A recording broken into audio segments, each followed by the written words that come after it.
Perfect. So hello again. My name again is it's still Tom Wall, and I'm still with Argonne National Lab. I'm filling in for a coworker of mine who presented. These are her slides, even though they have my name on them. But so I want to acknowledge my colleague Jane France, who used to work for FEMA and did a lot of work for FEMA on evaluation criteria of resilience projects, which FEMA has a lot of experience with. And so we asked her to put together a series of slides discussing sort of how do you put together evaluation criteria for resilience-focused projects. And so there's some high-level practices from documents that she's worked on. But really this is just sort of a background to move quickly to a panel discussion with three excellent panelists that we have here today. So I'm going to talk for about 15 minutes on sort of evaluating or criteria for states to evaluate resilience projects, and then we'll hear from some state officials, some utilities involved in putting together these types of applications, get more of a hands-on in the trenches perspective on evaluating resilience projects. So let me see, and in addition to acknowledging Jane, whose hard work that went into this, you'll have to excuse me if I reference a couple of notes from the slides that she forwarded me as I go through these. So what I want to first start with is, we talked a lot about what is resilience, so that adapt, plan, prepare for, and respond to an adverse event. But Jane started with an even sort of more fundamental question of what makes a resilience project a resilience project. And so this is a document, the National Climate Resilience Framework, which is a White House document, so you can check out the link below. But this outlines some key factors about what makes a resilience project a resilience project. Is it proactive? Is it trying to get out in front of a resilience challenge? Or is this responding to something that had occurred previously? I don't think either one's better than the other, but really resilience is about trying to be proactive about planning for disruptions that could affect a system. Does it affect the whole system, or is this affecting just a specific project or a part of the system? I think Avery had a really great distinction sort of between reliability and resilience in the first presentation of the day, that was saying, reliability is looking at individual components that may be affected or individual components that may fail, and resilience is really looking at a broader system perspective. And so does a resilience project focus on the whole system? Is it equitable and just, or is it lopsided and biased, right? I think that this is, that requires very little explanation. Is it people-centered, right? Like fundamentally, all of the power grid, all these infrastructure systems serve a function that serve people. There was a report from a guy named Tom Wilbanks at Oak Ridge National Lab years ago that I thought really hit it home for me. Was infrastructure is not about the system, it's about the functions that it facilitates. And it facilitates these functions for people. So our project should be people-centered in what we're trying to deliver for resilience. Is it collaborative and inclusive? I think Duke did a really good job talking about engaging the community in their resilience projects to ensure that it didn't just address Duke's problems, but it addressed resilience needs of a broader community of users. Is it durable? Is this a project that will sort of fizzle out in a couple of years, or does it address a longer term problem, and is it multi-benefit, right? If you can have those co-benefits in a project, you're making one investment that serves multiple outcomes as opposed to just more narrowly focusing on one. So with that, designing criteria with the end in mind. So what does resilience mean for your context? And resilience is very, very context specific to or from what, right? How you design climate resilience versus cyber resilience. Cyber was mentioned earlier today, like these are different practices. So your criteria would be different. What outcomes are you trying to achieve and for whom? I think that sort of people-centered mentality from the previous slide is important here, but also like how much resilience? And I don't know how much we talked about quantifying resilience today, but I think the how much can be how much benefit are you trying to bring to the communities and the folks that you're serving. Could be how much reduction in disruption time are you trying to avoid. Some of the safety mechanisms or metrics that were discussed earlier.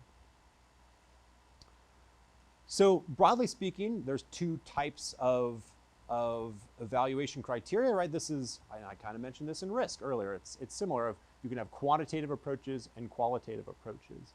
Within quantitative evaluation criteria, these could be largely numerically based. What is the percentage reduction in risk? What is the percentage of total population protected from some sort of an adverse impact? What's the percentage of the grid that's improved or that's impacted? It's something that is measurable, but depending upon how well resourced a utility is or an organization is, quantitative numbers can be difficult to get at. If you don't have the data to support quantitative types of criteria, then you really should be supplementing that with some qualitative, which is more story-based. So it's harder to get a full picture of the system just from numbers, and this is where a more narrative approach or story-based approach from qualitative metrics can be really, really useful. I think we can all agree that you need a mix of qualitative and quantitative metrics in order to fully evaluate the value of a resilience project. So sort of another way to look at resilience criteria are sort of this dichotomy between outcome-focused criteria and process-focused criteria, right? So your outcome-focused criteria for evaluating a resilience proposal or resilience project proposal, what are the physical impacts it will address, the operational, public health, economic impacts, social equity, et cetera. But then also within the evaluation criteria, how feasible is this project, right? That's not necessarily an outcome, but like, is this achievable for this organization that's proposing this project? How effective will this project be at actually meeting some of the outcomes that it's saying that it will achieve? What are the administrative impacts, right? Do they have the staffing to support this types of project? Do they have the financial resources to support this project? So I think, again, a mix of outcomes-focused criteria versus process-focused criteria are important, and I'm sure that we can, our panelists today can probably talk a little bit about their perspective on what a good mix of these look like. Okay, so some things to consider for the criteria. The mechanics of this process. I've got two slides of sort of three different families of things to consider. First, the mechanics of the criteria. What's the number of criteria that go into an application that someone has to justify their project with? If you have too few criteria, right, this is a Goldilocks question, right? If you have too few criteria, you can't really get a full perspective of the project. If you have way too many criteria, people are just gonna spend a ton of time on the application and maybe focus more on the criteria than the outcomes that they're trying to drive and some of the other sort of the purpose of the project, right? Is there available data, particularly if you're looking to have more quantitative criteria?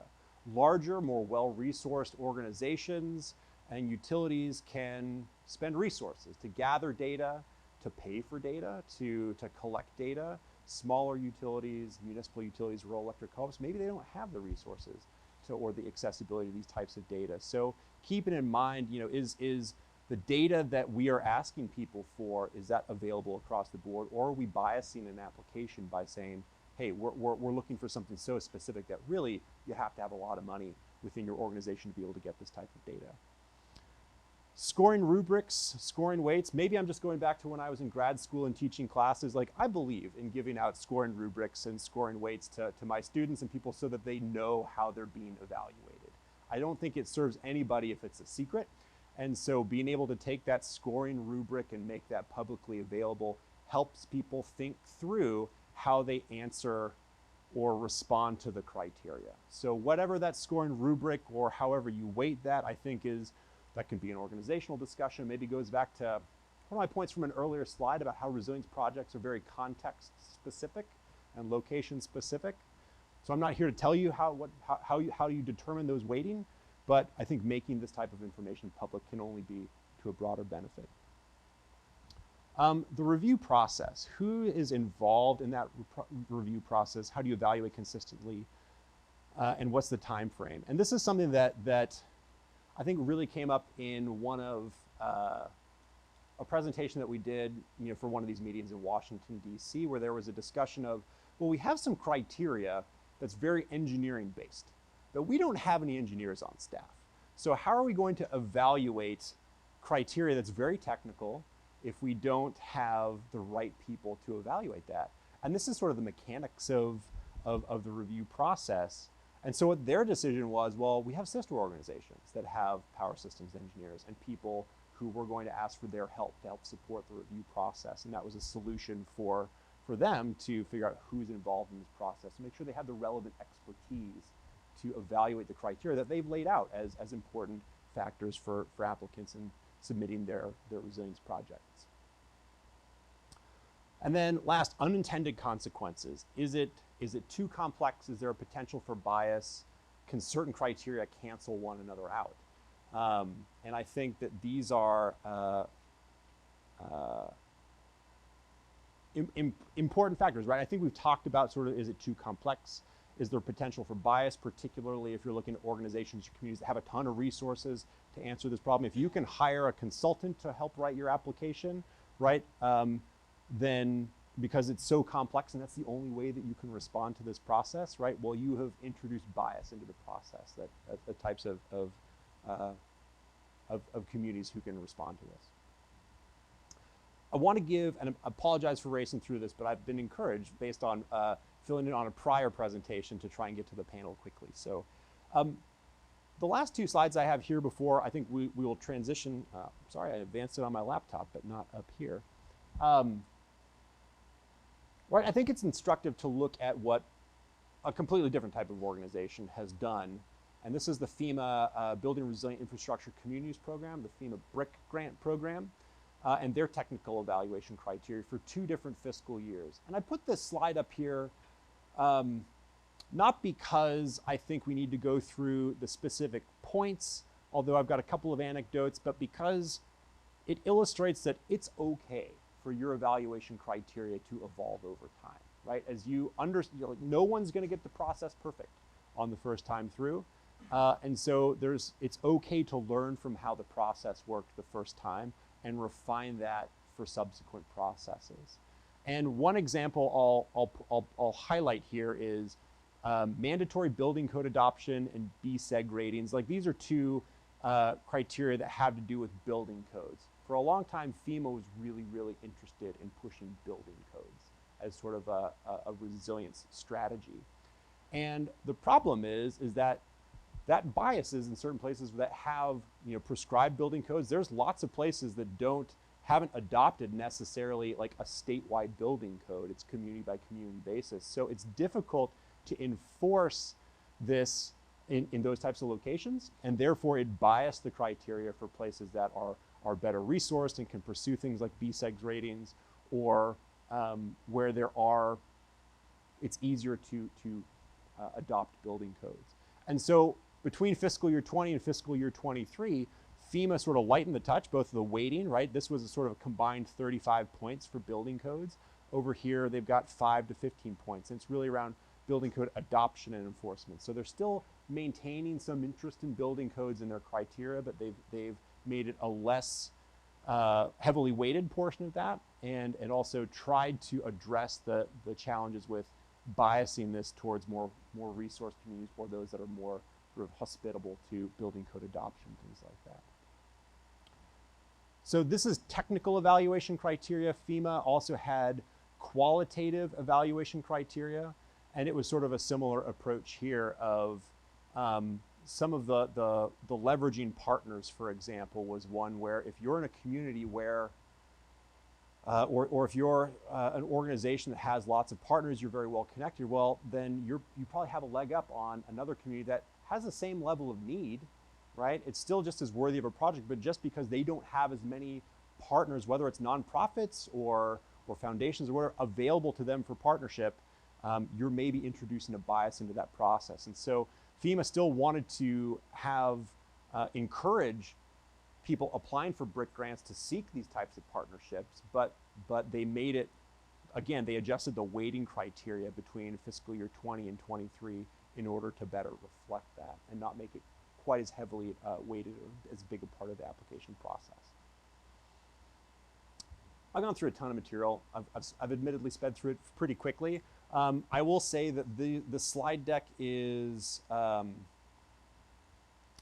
You should have access to the slide deck. I'd encourage you to take a look at this. I will also point out something that we've changed from previous presentations. We had gone through some examples of, are they here?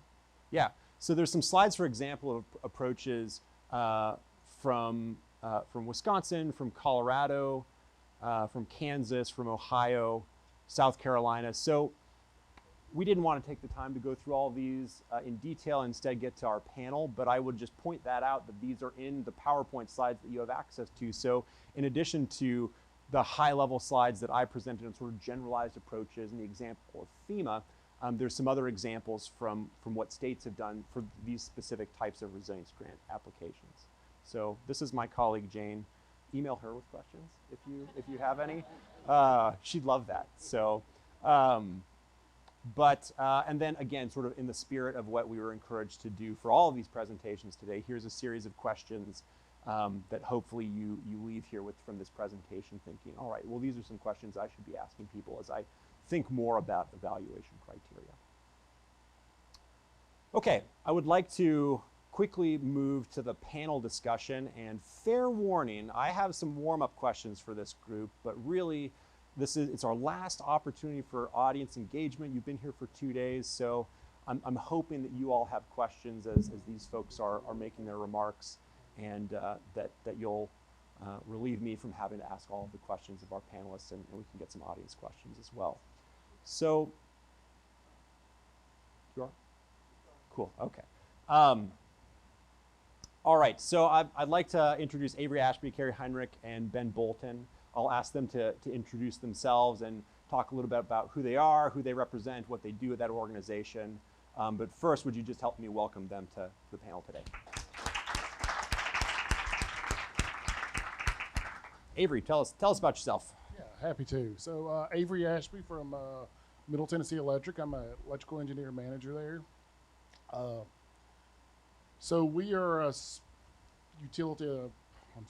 distribution utility co-op just south of Davidson County, which is where we're in right now. So would you imagine south and east of us, we have about 330,000 members that we serve.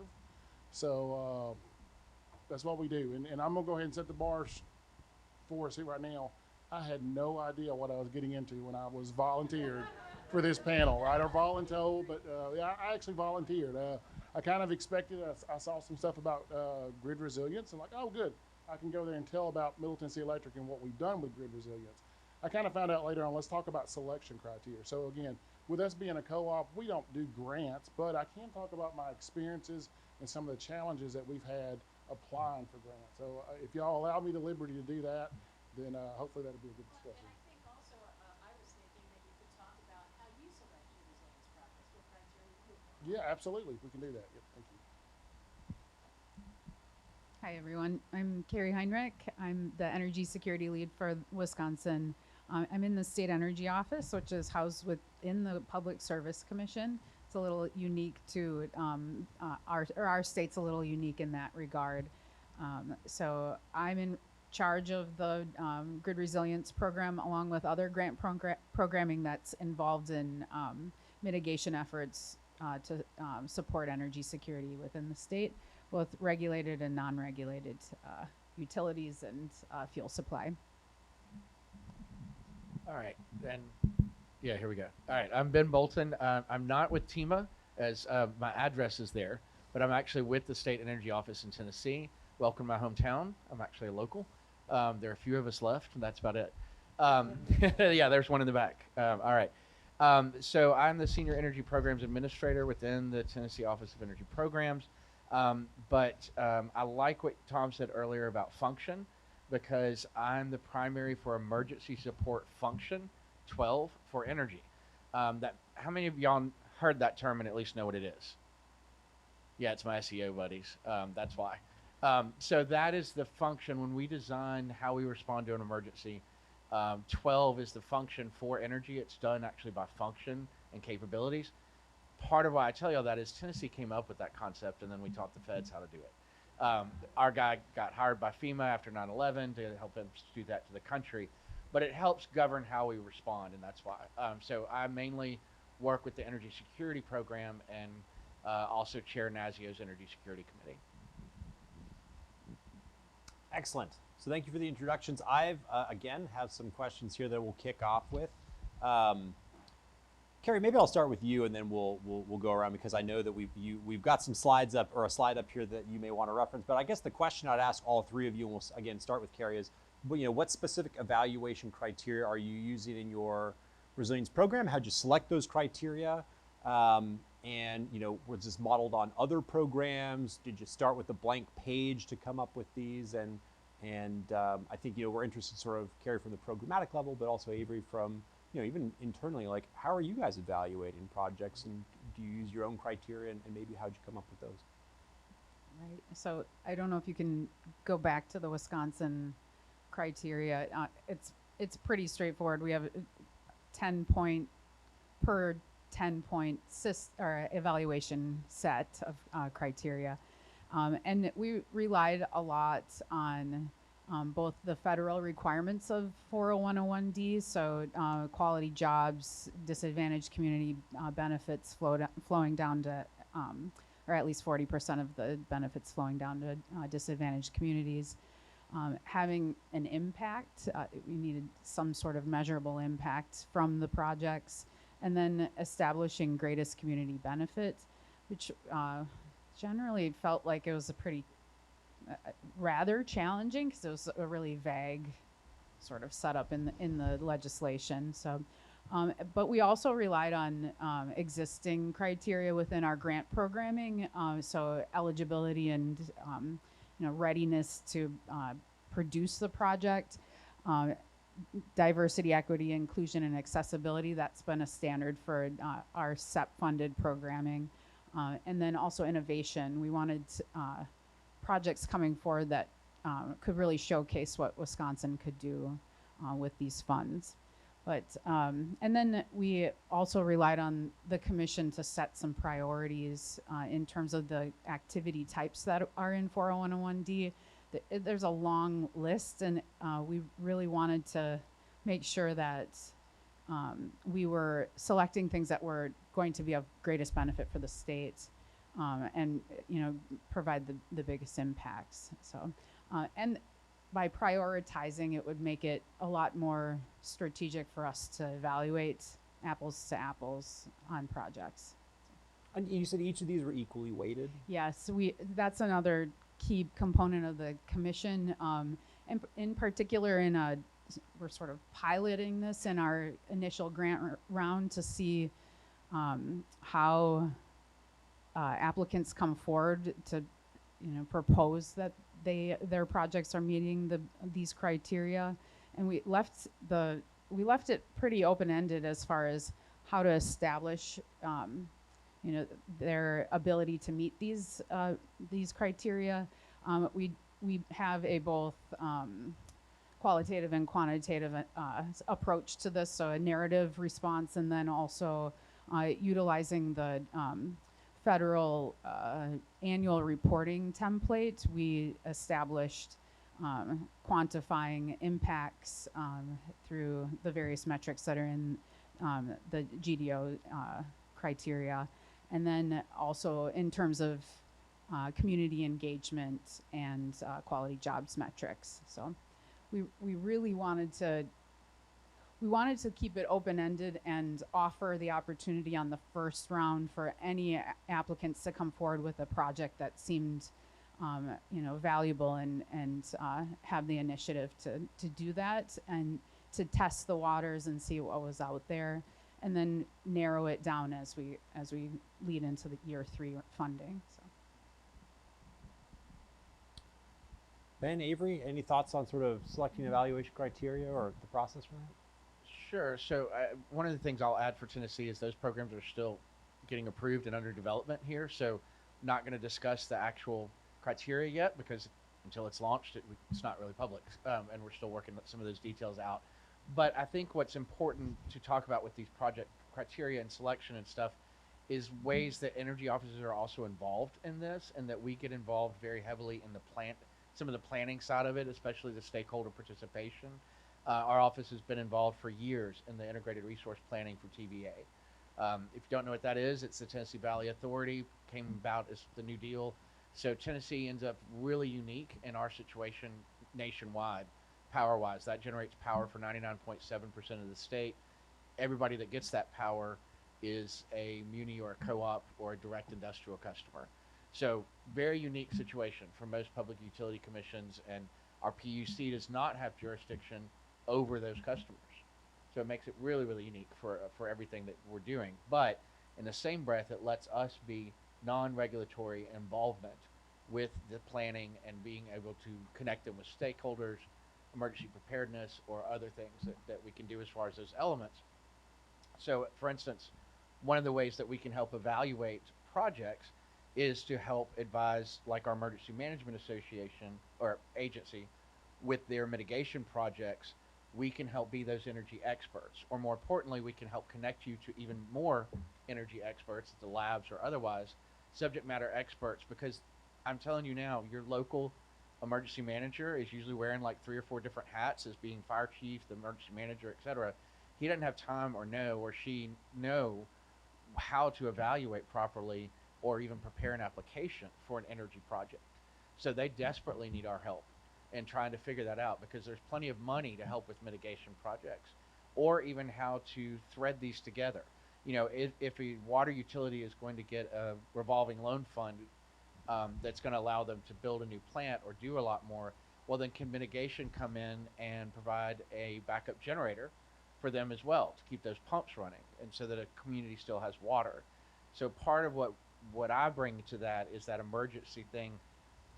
Risk analysis for us takes 2 different forms. There's the longer term one that we're seeing all of this risk assessment, but then there's assessing during an emergency, where we're having to very quickly pull in a lot of rapid information, and how is that going to help? That outage information even helps determine whether Red Cross keeps shelters open or not.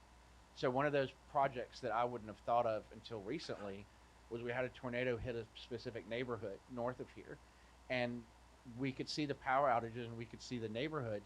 So by me being able to circle that neighborhood, we could geolocate roughly how many people were dependent on medical devices.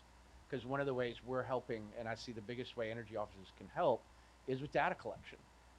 There's a lot of data that needs to help these grant applications. Well, we may have that data, or more importantly, we may know who has it. But I'll stop there and we can. Yeah, I was just going to add, I mean, we do system planning, I mean, every year, right? That's just kind of ingrained in our stuff. Do 10-year planning, all that other stuff. So we're focusing on the growth. We've got a ton of growth coming down from Nashville. I mean, we're in high growth areas. So we're focusing on, you know, building out our system. And we use a lot of the reliability numbers that's been set around here, you know, the safety and the SAIDI numbers. And we're looking at that to try to improve our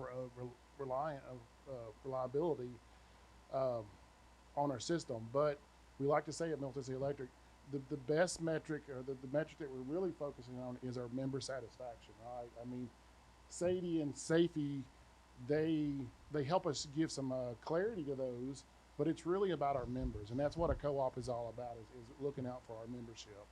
So, and just to talk a little bit about grants, historically, Middle Tennessee Electric has not really applied for a whole lot of grants. And when I was preparing for this panel, I kind of reached out to some of my colleagues and said, okay, hey, how many state grants have we reached out to before? And I mean, luckily, we've been able to benefit some. Like there's a TDEC one that I just set in on a ribbon cutting for DC fast chargers at our Lebanon office just yesterday, right? But we're kind of leveraging TVA, a larger entity for us, because we don't really have a staff of people that are accustomed to writing and putting in application for grants. So I did find one other engineer that I saw the whole FEMA brick thing up there earlier, and I asked him, we did apply for that.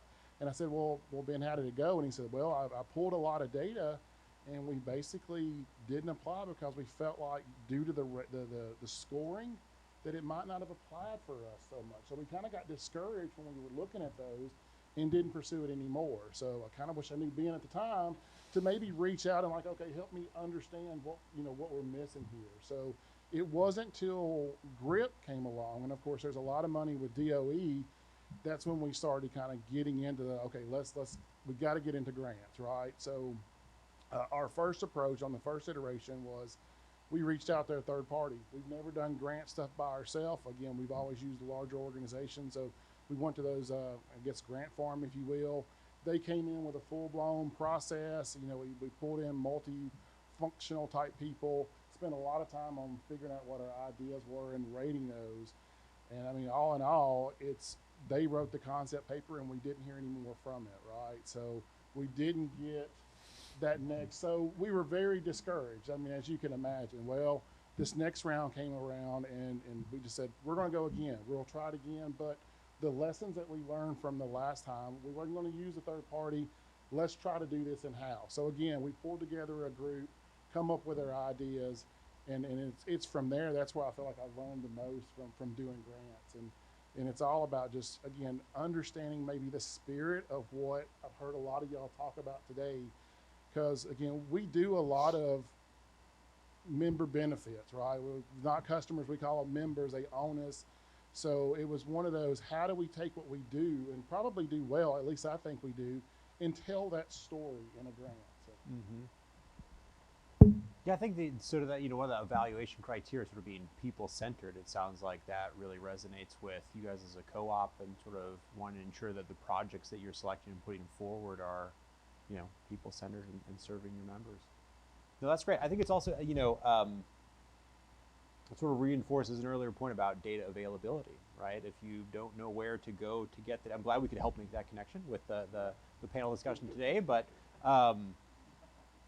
you know, that may be one solution to one problem. I'm sure that others also have similar challenges of trying to get data and even know where to go to look for it. Yeah. So I want to ask about, you know, I think Ben, you talked about this a little bit about stakeholder input to develop these criteria. And Kari, I think you maybe did too a little bit, but I want to push on that a little bit more. Were you waving at me for time or just okay? Cool. Just stretching. Cool. So. What's the role of stakeholder input? I wonder if you could talk a little bit more about that to ensure that, you know, maybe some of these things of hey, we can't get data to support that type of a criteria, and how does getting stakeholder input affect, or has it affected the criteria that you're considering or putting together?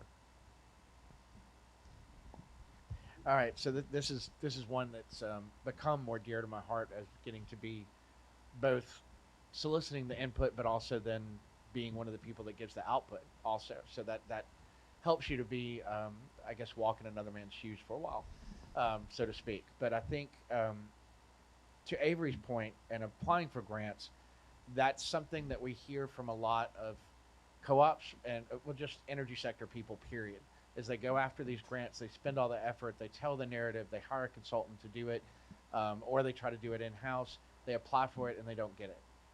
We have one utility in Tennessee that I know has applied 3 times for the BRIC competitive grant, had an incredible undergrounding project for its whole kind of emergency campus where the police and dispatch and some county offices also were. Great project, capped it out at $50 million because of the undergrounding and other stuff involved with it. 3 times, didn't get it 3 times. Now, the happy ending of the story is they were able to get a DOE grant that gave them $33 million funding, but it required also one-to-one match.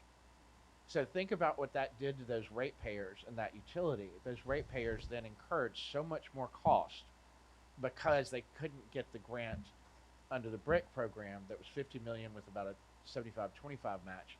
So instead had to pony up $33 million.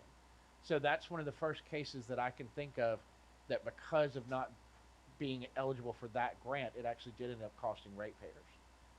So that's something that I think we need to see is, you know, when evaluating some of these projects is if you're going for this grant versus this grant, what's the match? What's gonna be part of that process? So the stakeholder process, I think, is where getting involved all the way from the beginning of TVA did this year-long group called Utility of the Future, where it was not the traditional IRP process, but kind of preceded that and looked at questions even bigger than the IRP and kind of what direction does the utility want to go in? What does that future even look like? What kind of questions should we be asking? And with 40 stakeholders in the room, each of us has our own life experience but also has our own interest that we're doing. So I typically take things with an energy security slant because that's what I do.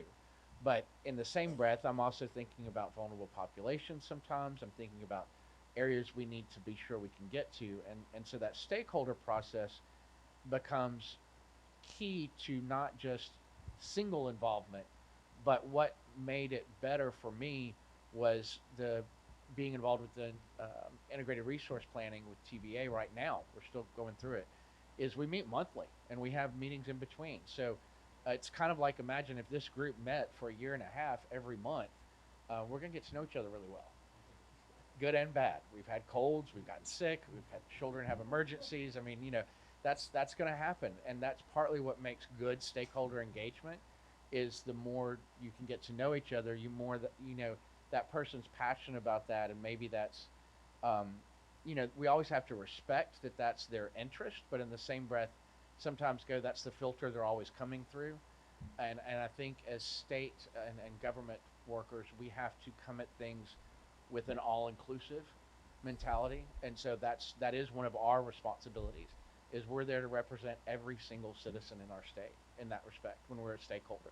It's not just even the energy security slant or even the vulnerable populations, but it's everything. It's from the remote community of 15 people to the military base that's in your state, to who needs mitigation and how are we going to do it, to the area that's one of the fastest growing areas in the country right now, where Avery is. Y'all are the third largest co-op in the U.S.? Second largest. There's a second largest co-op. But then we also have a co-op that probably has only a couple hundred customers.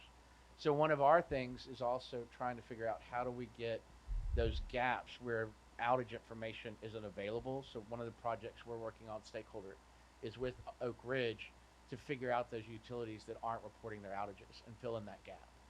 Because that's one of the biggest things that we can do.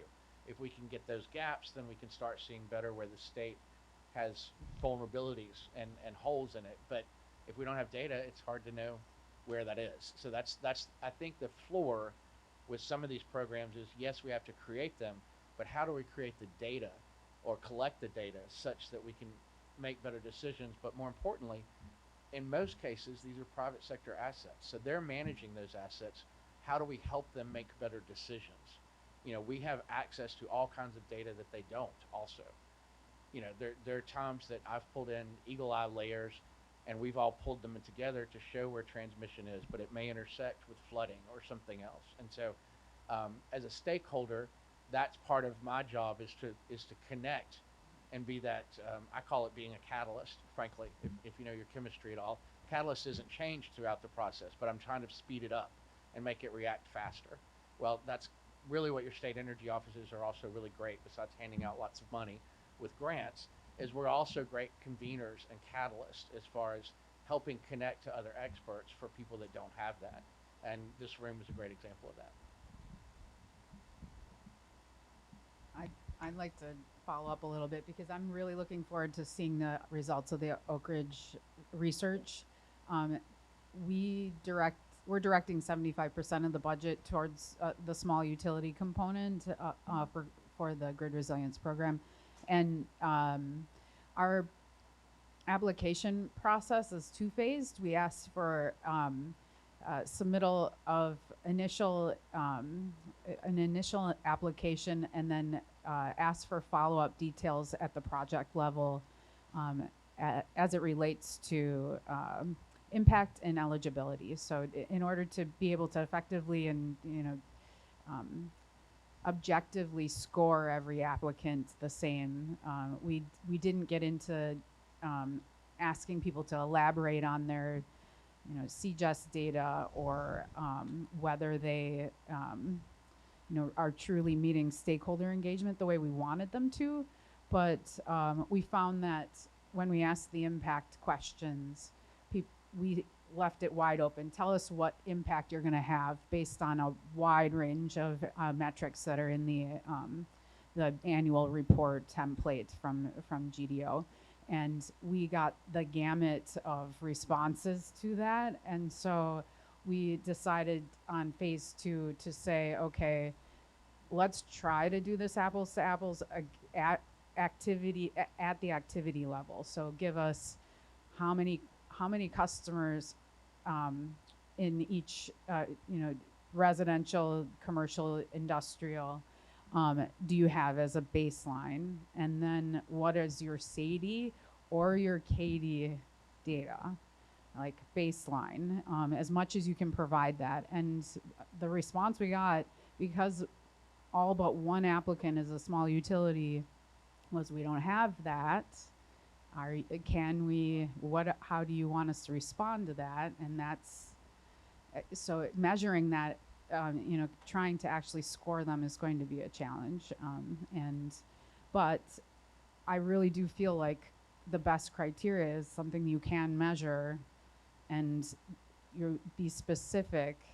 It's good to go broad, but it's also good to give folks some direction on exactly what you want to measure them against. And I also just wanted to touch on how we're planning to evaluate these. I would say don't be afraid to get into the engineering or the truly impactful measurements, and mine your engineers, either folks like yourselves in the regulatory department, so the state energy office.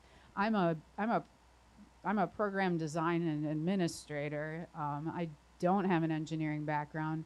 I really enjoy it, but I couldn't, I can't do the quantification the way that a lot of you folks can. So we've pulled those folks from our regulatory department, and I wouldn't be afraid to do the same, and for you to reach out if you are an engineer to try to support that effort, and create an evaluation guidance document for those who are scoring, and don't necessarily weigh on or rely on that heavily. Just advise your scorers to be consistent all across the applications that come in. That'll come through in the wash, but it's okay that we're piloting this. It's okay. We will figure this out, and there are more funds and opportunities to correct this as we're submitting to DOE to review the applications that came through and for their own approval. So, folks in the room have questions? I can keep going. We've got about 20 minutes left, 15, 20 minutes left.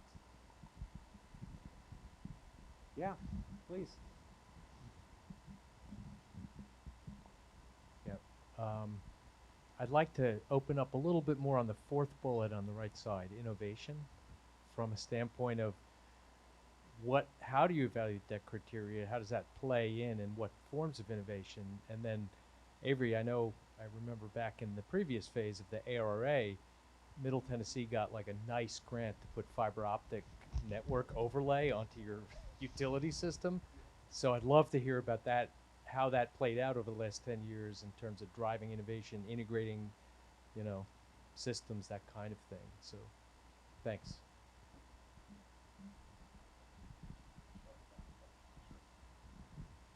So yeah, just recently we kind of bought a fiber company in the area called United Fiber. We looked at kind of rolling our own fiber and just realized that's going to take a lot of money. So luckily there was a smaller type fiber company. We own controlling interest in that. So yeah, you're right. I know they've reached out and done a lot of grants trying to find those underserved areas. Again, it's something that they felt very comfortable with and do that all the time, right?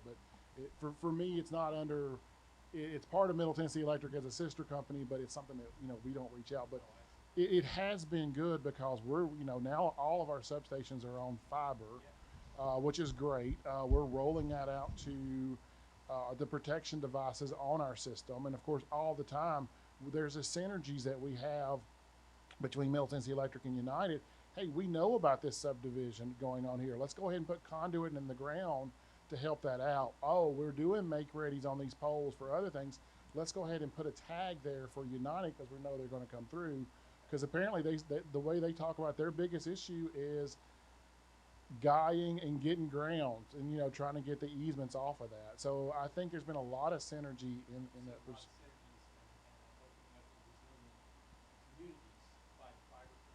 That's right, yes. And of course we also see that as a good backbone in the future of as we roll that out, and I know AMI meters are not, We've talked to fiber, trying to get fiber to our meters, right? Not that we need the data for that, but maybe doing load disaggregation, at the endpoint, maybe providing better power quality type information. So we see that as a good backbone to continue to build a smarter grid.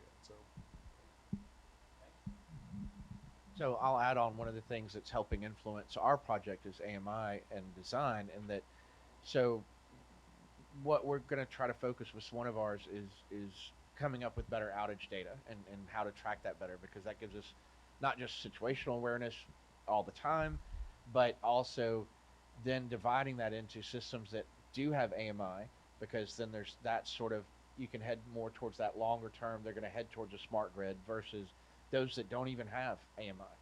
And so those are going to take a much more fiscally, it's going to be a bigger capital investment to get those up to speed to the point that they could even report their outages online. So it's kind of a two-track. Of short term, we can get some bigger gains quicker with those that have AMI, but in the same breath, then we're going to need to be able to help out those that don't have that system already installed or have the operational software to do it. Then we'll have to take more capital up front to do that. And Alexa, I'm going to call you out. Wave your hand. That's our deputy director, and she's helping oversee some of those programs. And I'm just saying thank you for telling me about that yesterday. Well, I'll address innovation. We're still scoring, so I can't speak heavily to it. But I would say we had hoped that people would have used that opportunity to address stakeholder engagement a little bit more, because that's it would have been a good approach. But we just didn't. We're just not seeing a lot of thought put into that necessarily. But the one thing that is great about the way that the program's been set up is that there is a stakeholder engagement component, and that there's a jobs component too. So it's getting people thinking about that. And I also think that like the best part of the program in general is actually being able to have access to these stakeholders that we normally aren't reaching. So having connections with the utilities that normally wouldn't even come to us with any with these concepts at all. Right. Can I add one more about the United stuff? Because as she was talking, yeah.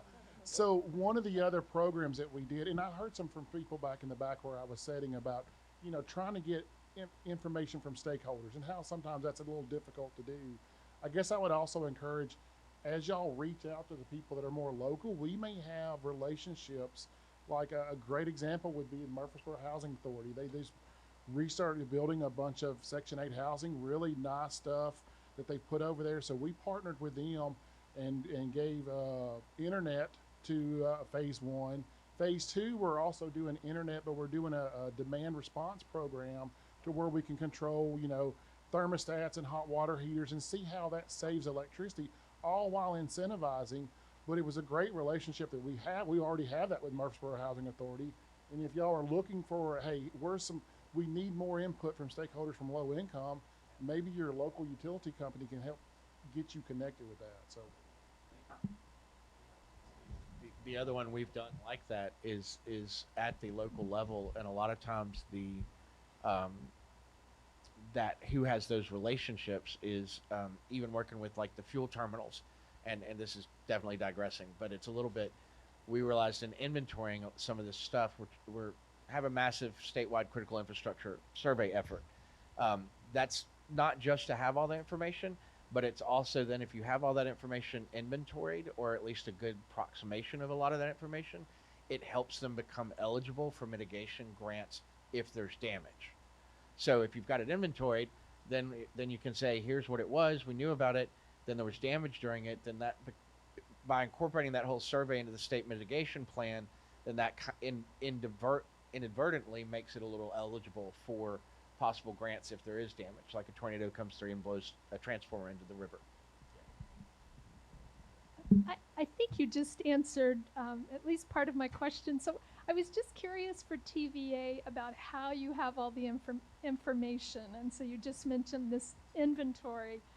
information inventory. Are there other ways? I guess because you have 90% of the customer base for the state, how do you have information that the utilities don't have? So I guess what I mean with that is the utilities. So TVA has a lot of that information. One of the things that's hard for us is boundaries. One of the information that we would love to have better information are those GIS boundaries that show us where, because utilities don't like county lines, they don't like state lines. They go over them, they go into them, but when we're trying to look at things, as y'all soon figured out, we're looking at them at a county and a state level usually. So one of the things that would help us would be to have, what are those shape files? What are those boundary files that could y'all share those with us so that we have those to come up with those survey information? So as far as information we can share back, sometimes that's, sometimes I'm trying to think, like with us internally, that was trying to, maybe there are layers from Eagle Eye that we can share. Some of that stuff gets government restricted sometimes, so that's where there's a little bit. But even like showing where maybe that's showing where natural gas pipelines are, or showing where infrastructure is, and sharing that information sometimes may take an MOU. I'm going to let the lawyers figure that kind of information sharing out for me. But in general, there's also another unique thing in Tennessee. We have a confidentiality clause, so it allows us as a non-regulator to share proprietary information with our office. And as long as we keep it there, we can keep it from being disclosed. So for me, during an emergency, it's great because I can tell somebody, hey, I don't know you, we just met, great. Can you give me information on your terminal? How are you, is your substation down? And they can give me more specific information, and then I can go to others and say, okay, well, we've got 2 terminals that don't have that much fuel. And that's what I can translate it to, but then I don't give a competitive advantage to somebody else. So I think that's, if you work with your state energy office, it's kind of what information are you looking for. Maybe we can help you track it down. And that's where I would say to start with that. I was going to ask, maybe specific to Wisconsin. I don't know if you guys are there yet, Ben, but when you're scoring and reviewing applications, the consideration for BABA or other federal requirements, are you taking that into consideration in your review and application process? It is part of the eligibility criteria, acknowledgement of the federal requirements and the extent to which they respond to that, and how far they've gotten down the design stage can help support that. But you're asking the right question. We've definitely we definitely are struggling with trying to achieve BABA, especially as it relates to some of the specific activities that are in this grant program, and we know that will be a challenge as we move forward with actual project implementation, and are trying to get some resources to make it easier across the country. I know the reference to the technical assistance component that has come forward a couple of times during the last couple of days, and we have submitted a technical assistance request to GDO to support Buy American standardization across the country as it relates to some specifics that we're all experiencing, at the utility vendor, manufacturer, and state level. Those sorts of activities should be standardized so that everyone's not acting on their own and we're repeating efforts. So yeah, I could go on and on about that. Yeah, we got time for one more question. Who wants to bring us home today?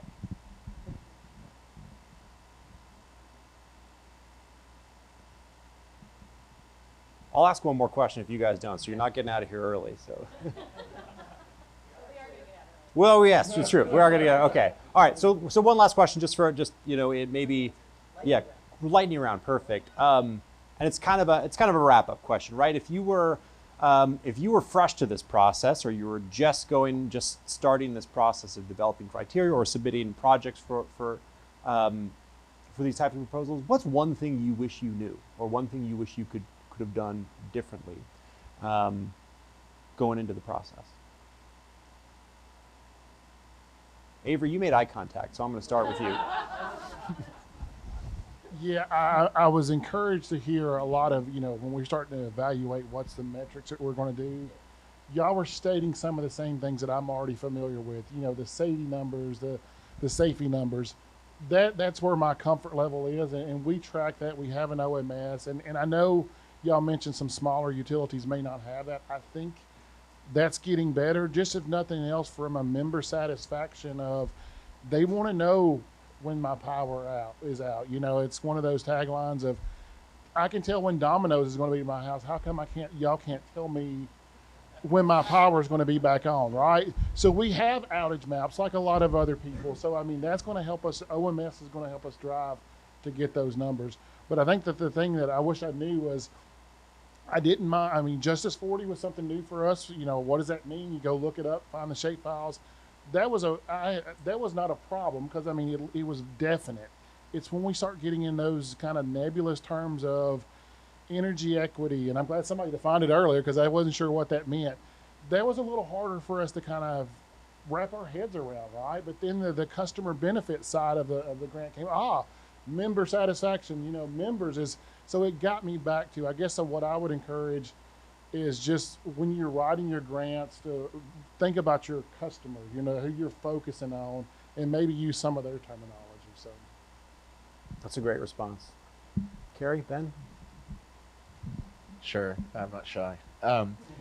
But I think Avery talked on, so one of my biggest things that's my huge aha moment for this whole workshop was I've been dealing with the energy security planning world for 8 years now since I've been doing this, and we've seen these plans come and go, and they went to a phase where they were getting skinnier and skinnier, and then now because of the Infrastructure and Jobs Act, they're getting bigger and bigger. So we're going the other direction. But what I realized today that's really fundamental, and I want this to get out to the whole room about these, is I realized that those developed and came out of a different kind of world than utility planning.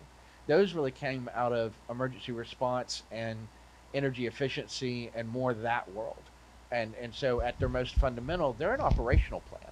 They're how do we operate during an emergency, and what are we going to do, and what's the structure of that? But then we've, over the years, added things like an energy profile or other elements to it, and now we're getting into a risk assessment. And so it's pulling those plans into more like a utility plan in a lot of its direction. And that's probably the biggest thing. I wish I'd known that years ago, but there's a big fundamental difference between a typical utility integrated resource plan or a distribution plan and a state energy security plan. And so one of the things we have to wrestle with and capture at some point is what's the intent? Where do we want these plans to go for us? It's going to be involved with resilience and mitigation. We have to address mitigation now, and we didn't before.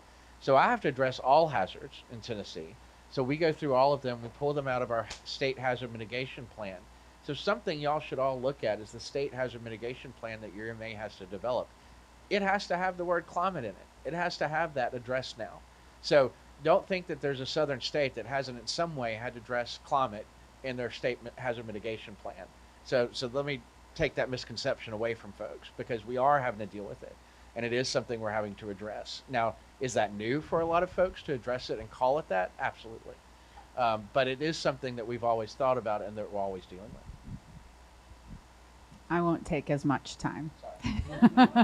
I wish I would have known that I could have framed greatest community benefit in terms of risk assessment and mitigation, and that everyone is thinking about that in those terms, and to have a utility present what would create the greatest impact in their service territory based on that. So. That's great. Would you help me thank our panel for the great discussion today?